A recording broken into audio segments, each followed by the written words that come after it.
অত্র এলাকায় মহিলারা বাড়ি বাড়ি গিয়ে জামাতে সালাতুত তাসবিহ নামাজ পড়ে, তাদের নামাজ হবে কিনা? মা বাবা নামাজ পড়ে না, বাবা মদ গাঁজা সেবন করে, কিন্তু তার ছোট ছেলে মেয়ে আছে, এখানে সাহায্য সহায়তা করা যাবে? আমি জেনে শুনে বুঝে নামাজে ভুল হচ্ছে এমন লোকের পিছনে নামাজ পড়লে নামাজ হবে কিনা? আমি একজন নবমুসলিম, আমার যাকাত, ফিতরা, সাদাকা ইত্যাদি আমার অমুসলিম গরিব আত্মীয় স্বজনকে দেওয়া যাবে কিনা? প্রথম কথা হলো, অন্য ধর্মের মানুষ গরিব হলে তাদেরকে সাহায্য সহযোগিতা ইসলাম করতে বলে, করা যাবে, কোনো অসুবিধা নেই।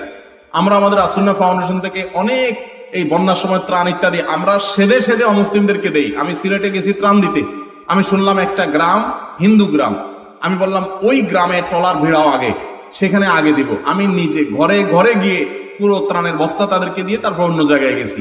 কারণ অন্য ধর্মাবলম্বী তারা যেন এটা না বুঝে যে ইসলাম আমাদেরকে বলছে শুধু আমাদের চিন্তা করতে। আমরা অন্য ধর্মের মানুষ তো পরের কথা, কুকুর বিড়াল আল্লাহর সৃষ্টি যে কোনো প্রাণীর জন্য আমাদেরকে খেদমত করতে বলা হয়েছে।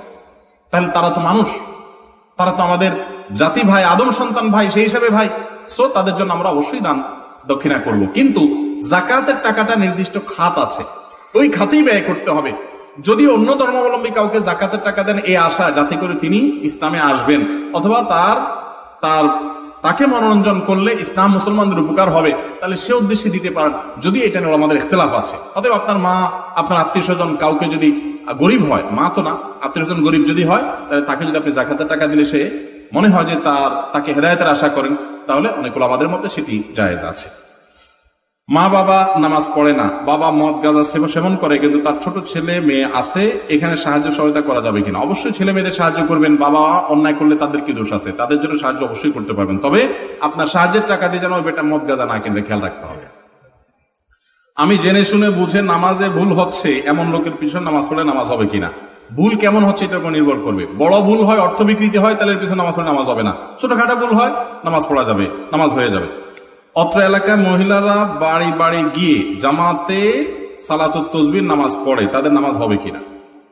মহিলারা বাড়ি বাড়ি গিয়ে সালাতুত তাসবিহ নামাজ পড়ার যদি কোনো সিস্টেম বানিয়ে রাখে এলাকাতে, তাহলে সেটা বেদাত হবে। বেদাত মানে ইসলামের নামে বানোয়াট কাজ। তাহলে এই বানোয়াট কাজ করলে সওয়াব হবে না, গুনাহ হবে, গুনাহ। নবী করিম সাল্লাল্লাহু আলাইহি ওয়াসাল্লাম বলেছেন, ইসলামের ভিতরে কেউ নতুন করে কোনো কিছু আবিষ্কার করলে সেটার না হবে ভ্রষ্টতা, আর ভ্রষ্টতার ঠিকানা গুমরাহি, জাহান্নাম। অতএব বেদাত করলে তার ঠিকানা কি হবে? জাহান্নাম হবে। খবরদার। নফল নামাজ আপনাকে সালাতুত তাসবিহ জামাতের সাথে পড়ার নির্দেশ কোথায় দিয়েছে? কোরআন হাদিসে কোথাও নেই।